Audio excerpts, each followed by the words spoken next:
Sí, le damos la bienvenida en primer lugar al cuarto Congreso de Literacidad Crítica y Mediática de las Américas desde Tierra del Fuego, Antártida e islas del Atlántico Sur en Argentina.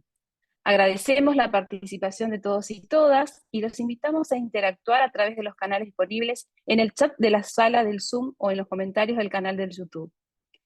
La ponencia estará a cargo, como recién decíamos, a cargo de la doctora Alba Torrego, a la que le damos una grata bienvenida. Es un placer poder contar con ella desde este lugar tan lejano para el lugar donde está ella, que es España.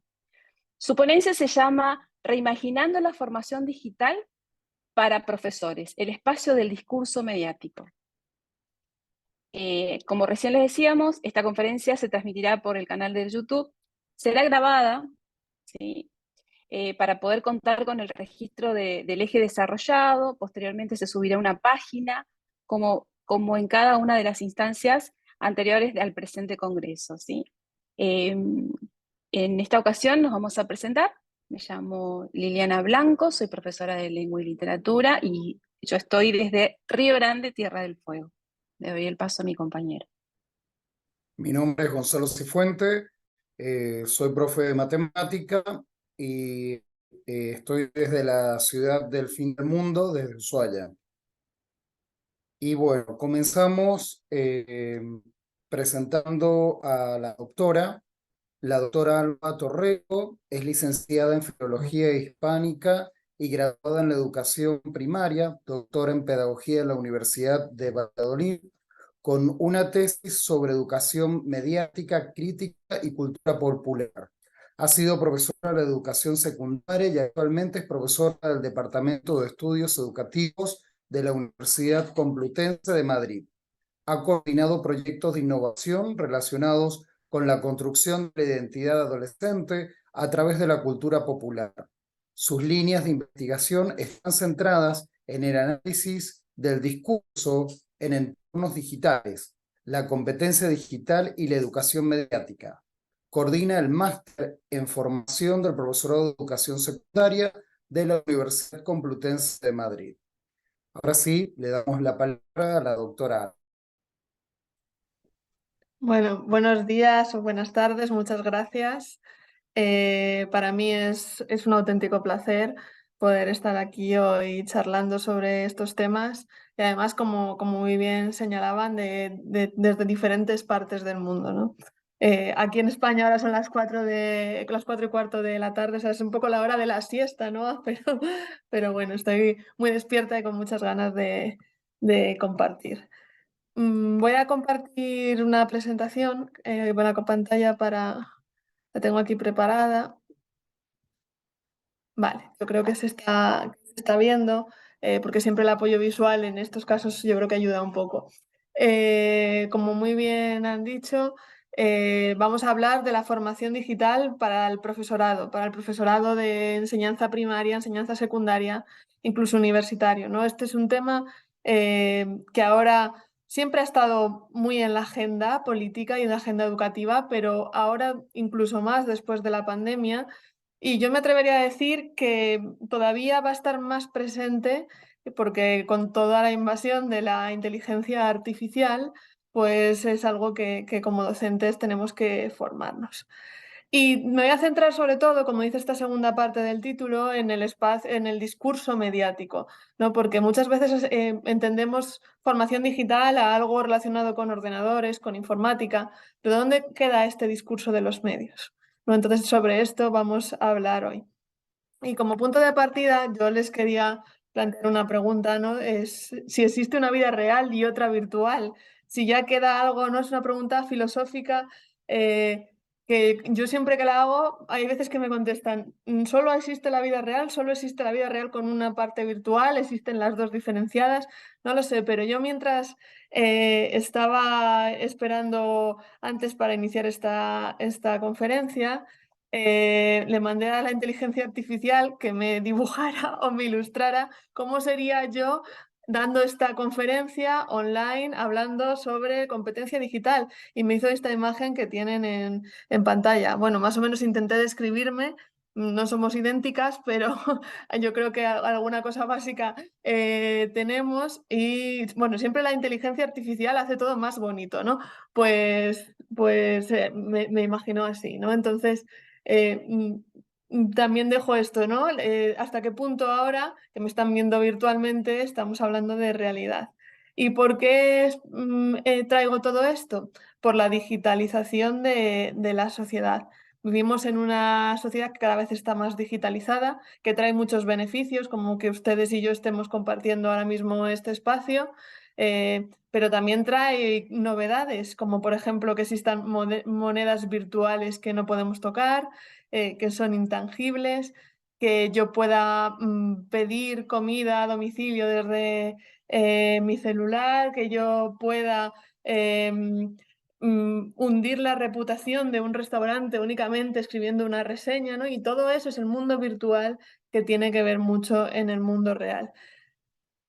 Y ya lo pronosticaba McLuhan, el teórico, Marshall McLuhan, el teórico de medios, que ya hablaba en los años 70 y en los años 80 sobre que la tecnología son extensiones de nuestro propio cuerpo, ¿no? La televisión podría ser una extensión de nuestros ojos, la cámara de fotos también una extensión de nuestros ojos, pero es que ahora el teléfono móvil ya no solo es una extensión de nuestra mano, sino también de todos nuestros sentidos, ¿no? Incluso ahora parece que van a volver unas gafas que vamos a podernos poner para poder ver todo y conocer todo lo que miramos. Entonces, todo eso ya es algo corpóreo, ¿no? Algo que hemos incorporado a nuestra forma de vivir y a nuestra forma de ver el mundo.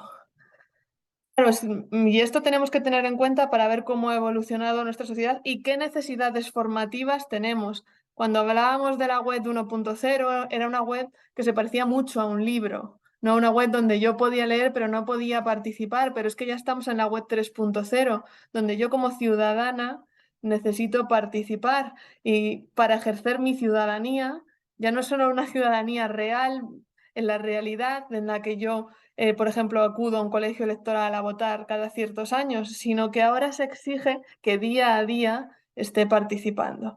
Y si estamos formando a niños, niñas, adolescentes que son ciudadanos o ciudadanas, la parte virtual tiene que estar presente, porque si no les estamos limitando su participación en el mundo social, en el mundo político, cultural, y eso sería una pena.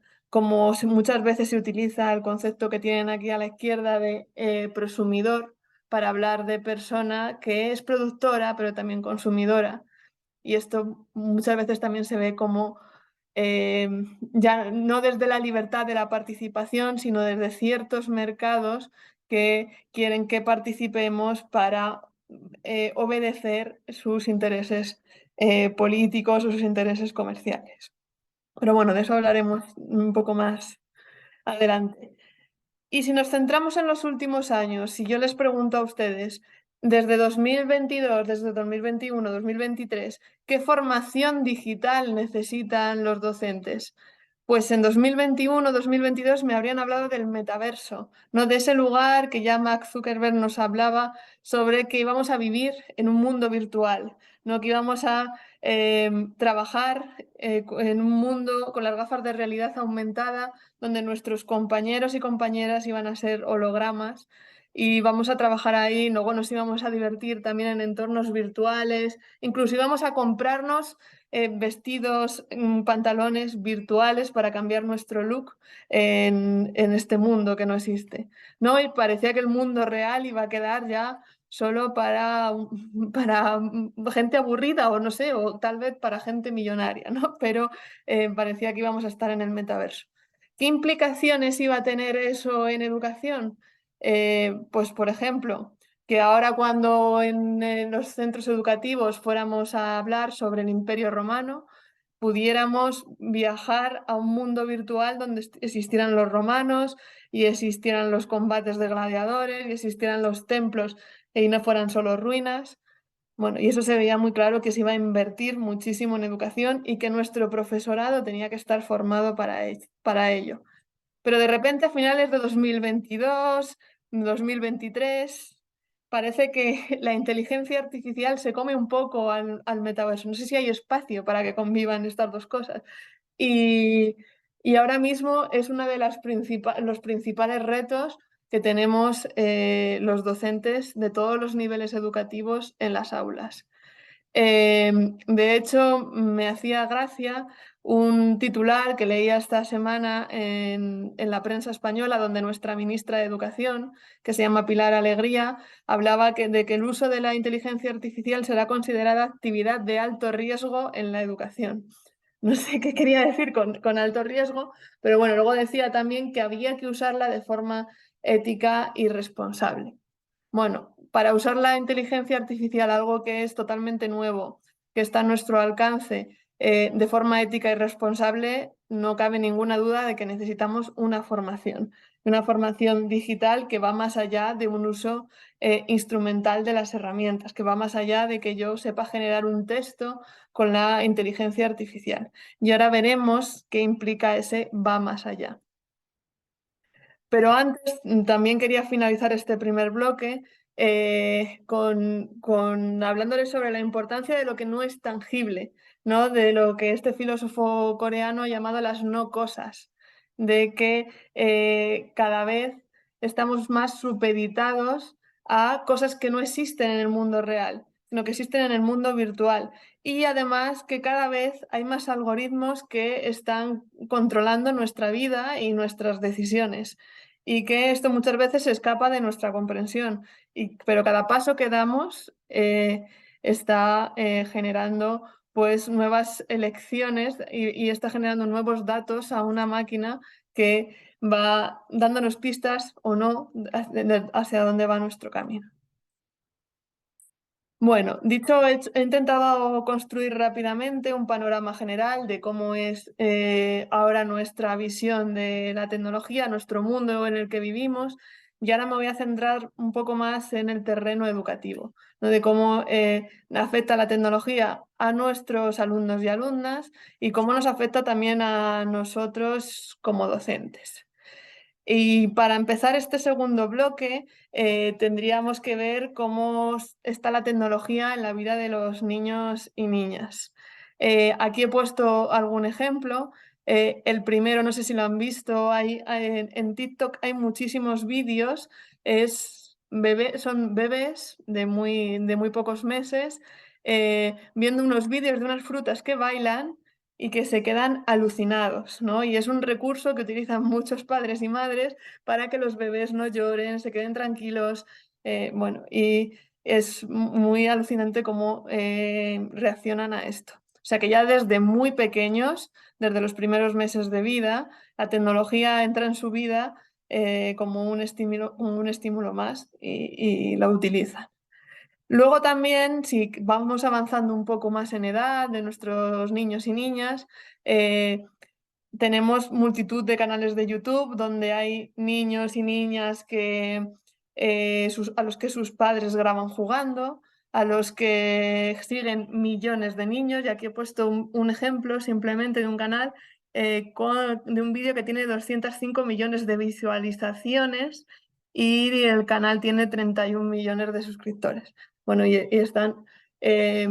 estos vídeos son muy consumidos. Y además todos estos productos mediáticos, como pueden ser vídeos, pero también pueden ser dibujos animados, generan también mucho merchandising, que es la imagen que tienen abajo a la izquierda, como por ejemplo la patrulla canina, no sé si en América Latina se llama igual, pero aquí en España ha generado muchísimo material desde juguetes, libros, juegos que los niños consumen y que es porque les gusta este contenido y gastan muchas horas de su vida viendo estos dibujos. Ante todo el consumo mediático que hacen los niños y niñas en su tiempo libre, ¿qué puede hacer la escuela? Puede tomar dos posiciones. La primera, huir de las pantallas, ¿no? Que los centros de infantil, primaria, secundaria sean un espacio libre de pantallas. Eso hay algunas escuelas que lo han decidido así.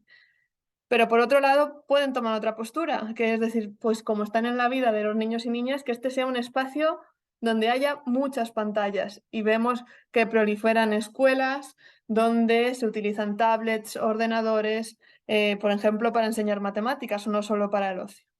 Bueno, pues, ¿cuál sería el término medio, ¿no? Desde la sobreabundancia de tecnología a la ausencia de tecnología, ¿qué término medio podríamos tener? Y ahí entra en juego el rol que tiene el profesorado y la formación digital que ha recibido el profesorado. Y para iniciar esa formación digital, antes de hacer un planteamiento de cómo debería de ser, debemos hacernos 3 preguntas.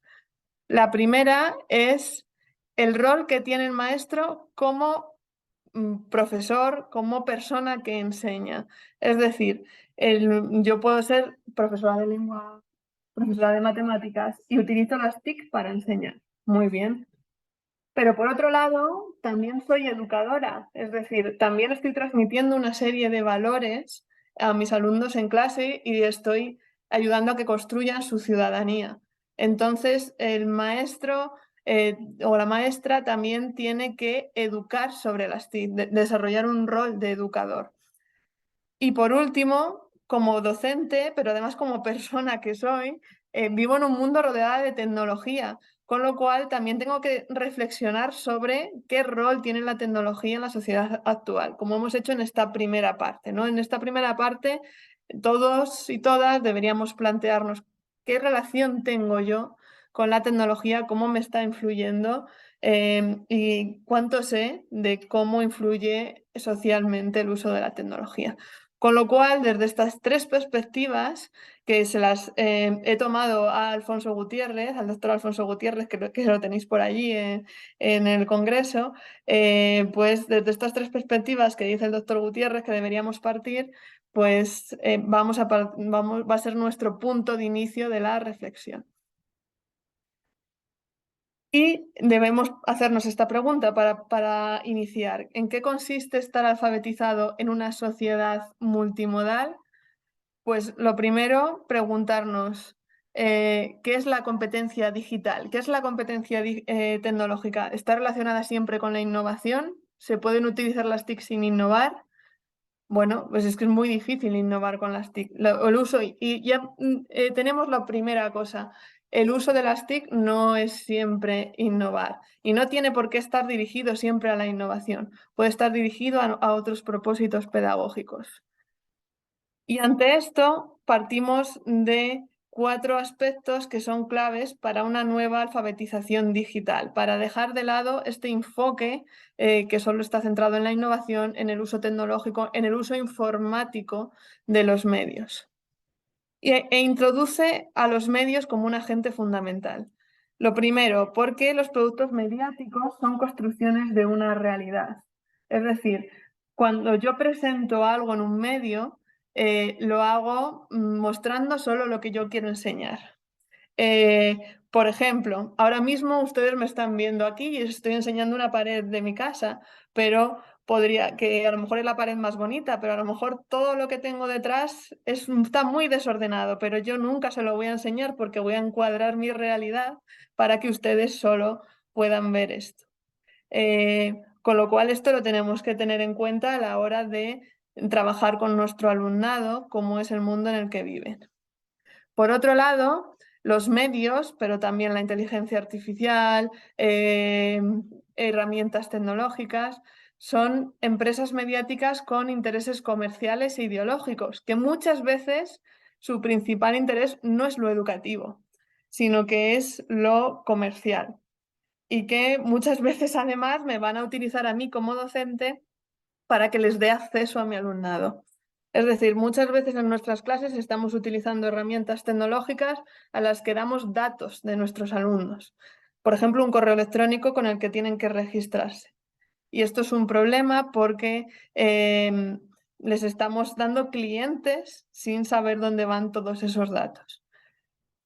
En tercer lugar, otro aspecto clave es que los medios son agentes educadores, nos guste o no. Unos dibujos animados, por ejemplo, como los que hablábamos anteriormente, van a influir en la educación y van a construir una determinada identidad cultural o un tipo de sociedad. No sé si se han fijado, voy a retroceder para enseñarles una cosa, que en el vídeo que he seleccionado aparece una niña barriendo con un vestido rosa. Bueno, pues están construyendo ya, por ejemplo, una visión de la mujer que no es lo principal del vídeo, pero que cuando lo estamos consumiendo nos está ya está siendo un agente educador. Y por último, que las audiencias completan los significados y se convierten en productos. Es decir, muchas veces determinadas empresas tecnológicas quieren que yo como usuaria haga algo para tener información. Por ejemplo, que yo complete reseñas de supermercados para tener información de cuál es el más usado y el que más gusta, etcétera, etcétera. ¿No? Me convierto yo en el producto. Esto que hablábamos un poco de que si las cosas son gratis, muchas veces es porque tú eres la persona, o sea, con tus datos estás pagando eso. Estas son 4 claves que muchas veces en los marcos de competencia digital no se tienen en cuenta, pero que son muy relevantes a nivel social. Y también quería ilustrar estos 4 ejemplos con estos 3 cuadros. El primero que tienen a la izquierda, que es el cuadro, se llama Perro semihundido, Perro semihundido de Francisco de Goya. Está en el Museo del Prado, si alguna vez vienen por Madrid, se los recomiendo que vayan, que hay una sala de pinturas negras muy, bueno, no diría bonita, diría que llama mucho la atención. Ahí está este perro. Y este perro siempre se ha dicho que Goya lo había pintado en un momento de tristeza para mostrar su desilusión, su poco interés por la vida y que simbolizaba un poco ya la llegada de la muerte. Cuando se han puesto a explorar, resulta que este cuadro es un fragmento de un perro que está mirando unos pajaritos muy bonitos y que parece que no está triste, ¿no? Que es un perro simplemente observando. Con esto quiero decir que los medios nos encuadran la realidad de forma que nos muestran solo una parte y toda la otra parte queda un poco escondida, ¿no? Lo que sería el framing, por ejemplo, en periodismo. La segunda metáfora que quiero utilizar es el famoso cuadro de Magritte de Esto no es una pipa, que tiene en el medio, un poco que viene a representar la frase de la imagen no es la realidad, ¿no? Todo lo que yo veo no tiene por qué ser real. Si yo soy docente de enseñanza secundaria, puedo trabajar con mi alumnado sobre todo lo que veo en Instagram, en TikTok, no tiene por qué ser real, no tienen por qué tener estas vidas que muestran que tienen la mayoría de influencers. Y por último, la última metáfora sería la que tenemos a la derecha, de cómo muchas veces se distorsiona la realidad, ¿no? La imagen de la izquierda es un obispo pintado por Velázquez y la de la derecha es la representación que hace el pintor Francis Bacon sobre este mismo cuadro, ¿no? Bueno, pues cómo la imagen de la realidad nos llega distorsionada en muchas ocasiones por los medios. Y es nuestro deber como ciudadanos y ciudadanas plantearnos qué estamos viendo e informarnos muchas veces, ¿no? Y aquí ya también metería otro concepto, como es el de las noticias falsas, informarnos sobre lo que estamos viendo. Y también a estas sentencias sobre cómo vemos la alfabetización, habría que sumar cómo se ve las tecnologías a nivel escolar y a nivel social. Es decir, por un lado, vemos que a nivel educativo parece que la tecnología nos va a salvar, es decir, ahora vamos a tener con el metaverso, vamos a poder explorar los planetas y vamos a aprender muchísimo más y va a ser un arma muy poderosa. Incluso hay muchas escuelas dirigidas a una clase alta en la que se dice que van a utilizar las tablets como medida para aprender, como si fueran lo mejor que hay. Pero por otro lado, luego en el tiempo de ocio condenamos el uso de la tecnología que hace nuestro alumnado. Es decir, por ejemplo, China prohíbe jugar a videojuegos porque lo consideran distracción. Muchas veces criticamos que nuestros niños y niñas ven mucho la televisión, están mucho con el teléfono móvil, con el celular. Y ya aquí nos planteamos, ¿en educación es una panacea? ¿Es lo mejor que existe las TIC? ¿O por otro lado destruyen la realidad? O sea, destruyen todo el ocio que tienen los jóvenes. Bueno, pues entre estos postulados educativos llegamos ya a la última parte, que sería pensar cómo planteamos un marco de competencia digital. Ya existe un marco de competencia digital a nivel europeo, no sé si en América trabajarán con este marco. Este marco que les traigo aquí es un marco europeo, es el DIGCOM, que es un marco de competencia digital ciudadana enfocado a que toda la ciudadanía europea desarrolle una serie de habilidades, que son las que tienen en pantalla de tratamiento de la información, comunicación y colaboración, creación de contenido digital, seguridad y resolución de problemas. Y basándonos en este marco, en España se ha creado a nivel gubernamental, el Ministerio de Educación ha puesto en marcha el marco de competencia digital docente, que es el que tienen en pantalla, que es muy parecido al DIGCOM, al marco europeo que les acabo de mostrar. Y este marco es un primer paso para que los docentes se formen en el uso de los medios y de las TIC en el aula. Pero yo diría, siendo un poco mala, la verdad, que más que en el marco de los medios, en el marco de las TIC, ¿no? Porque todo lo mediático, si se fijan un poco, queda, sí está presente, pero queda un poco desdibujado. Es decir, la formación real que se está haciendo en España y que estamos viendo en los centros educativos es una formación muy centrada en el uso de herramientas informáticas, como puede ser Google, todos los programas de Google, Kahoot, Mentimeter, todos estos programas que ustedes también utilizarán, y muy centrada en adquirir material informático, ¿no? Mejorar la infraestructura digital de los centros, pero muy poco centrada en los medios. Cuando hablo de medios, hablo en redes sociales, televisión, podcast, radio. Todo eso queda muy lejos y parece que no está incluido en el marco de competencia digital.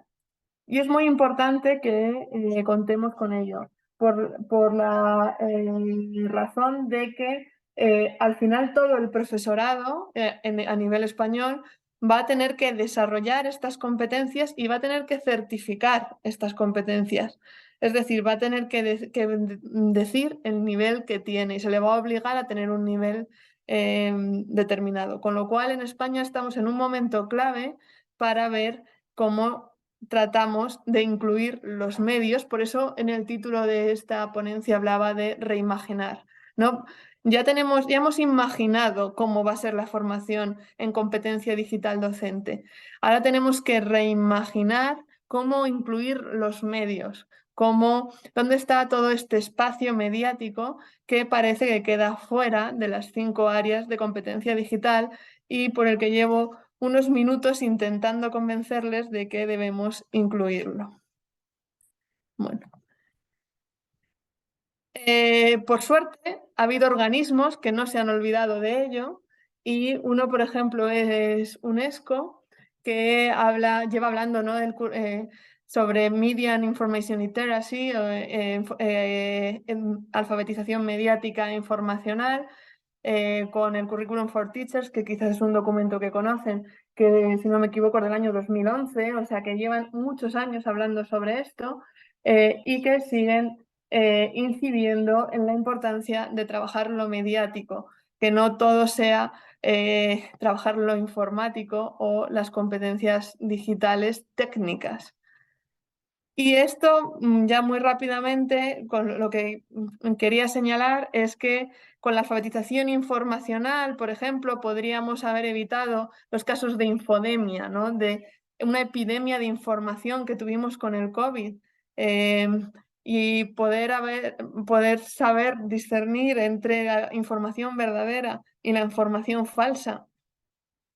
Pero bueno, este punto de alfabetización informacional sí está más incluido en el marco. Aquí si lo ven, está en amarillo, Information and Data Literacy, Pero lo que más me preocupa es lo mediático. ¿Dónde queda lo mediático?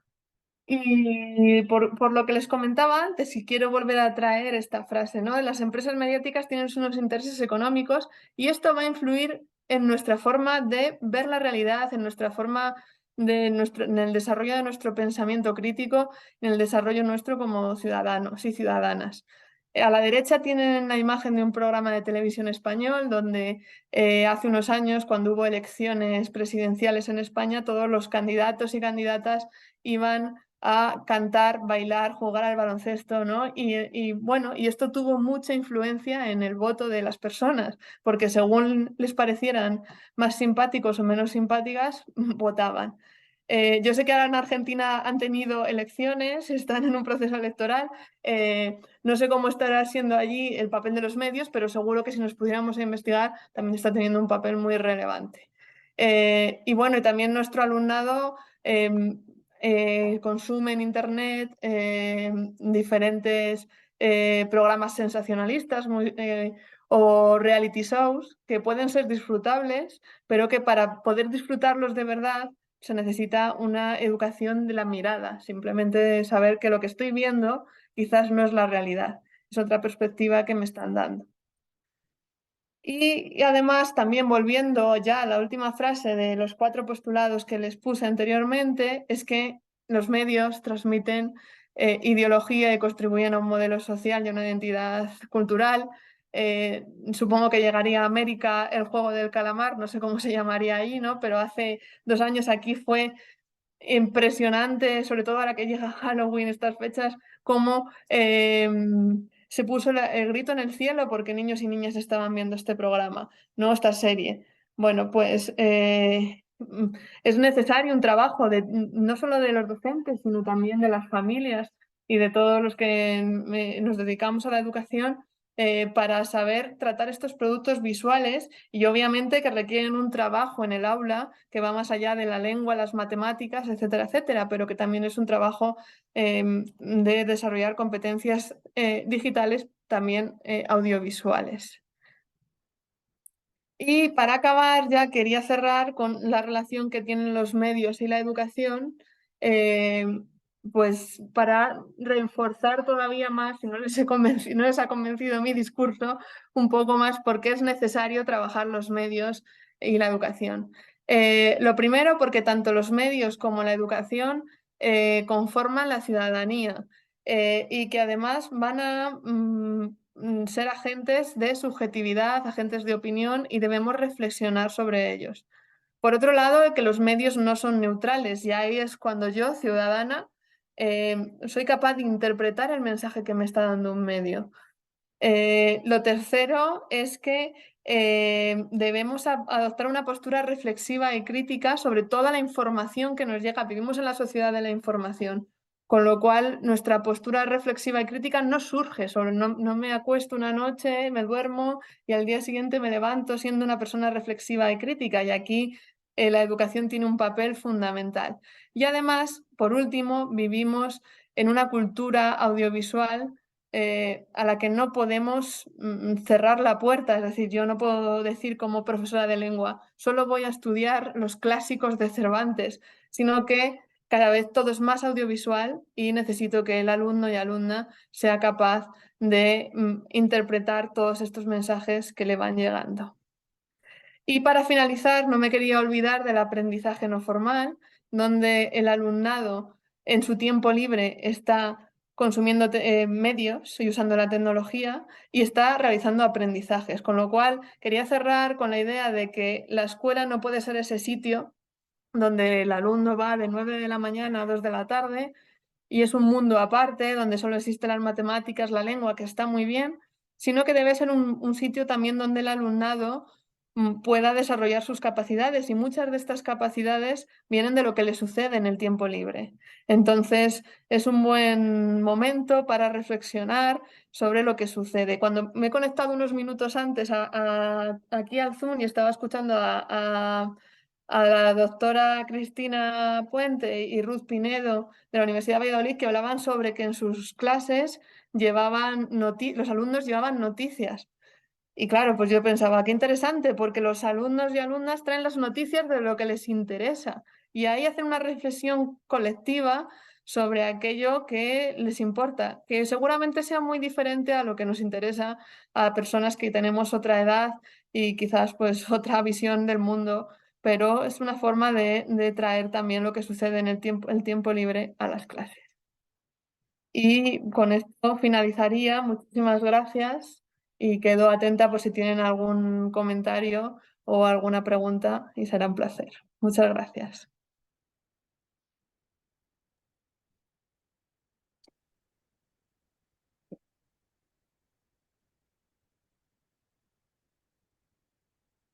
Bien, bueno, Bueno, muchas gracias. Ahí te doy la voz, Gonzalo. Perdón. nada, preguntar en realidad si alguien tiene alguna pregunta para hacerle a la doctora.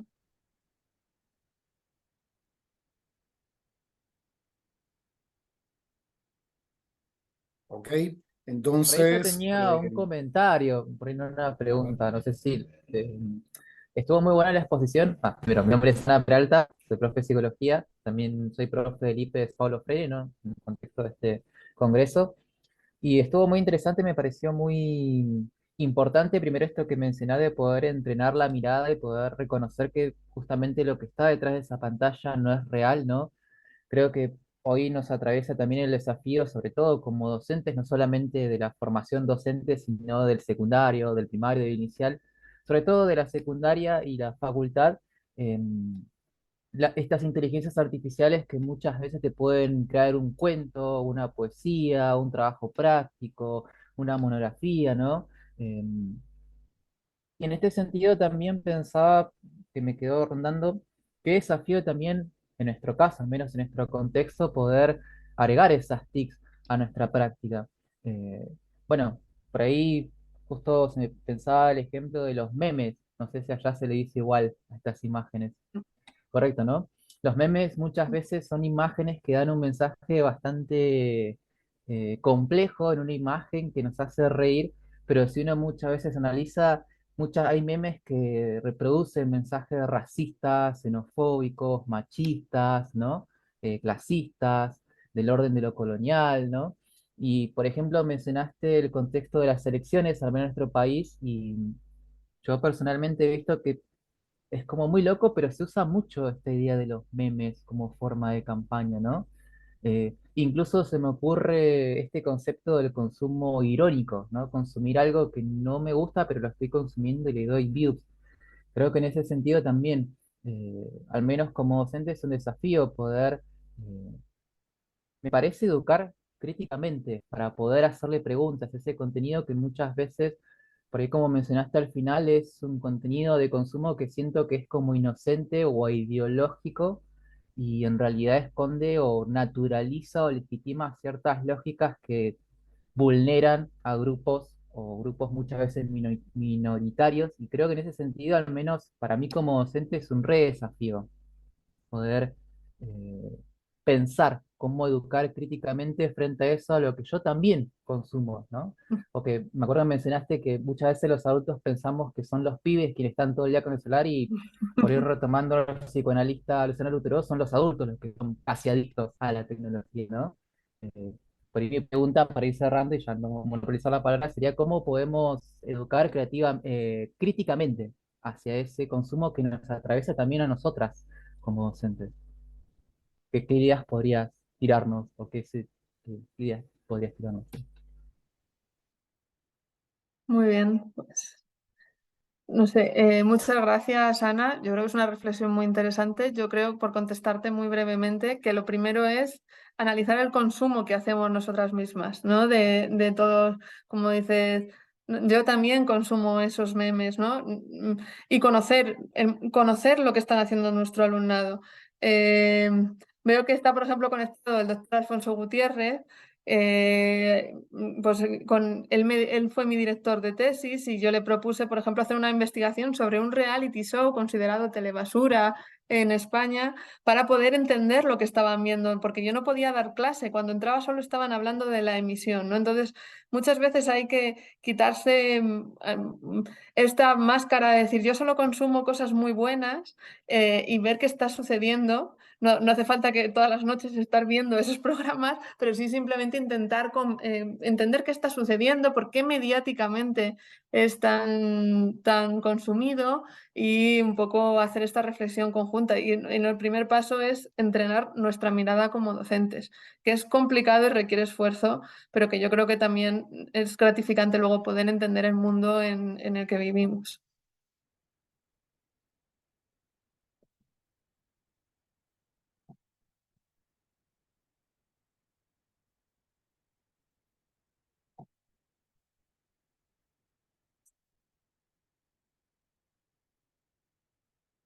Bien, acá hay Alfonso Gutiérrez dice que Alba supera con creces a su maestro en estos temas.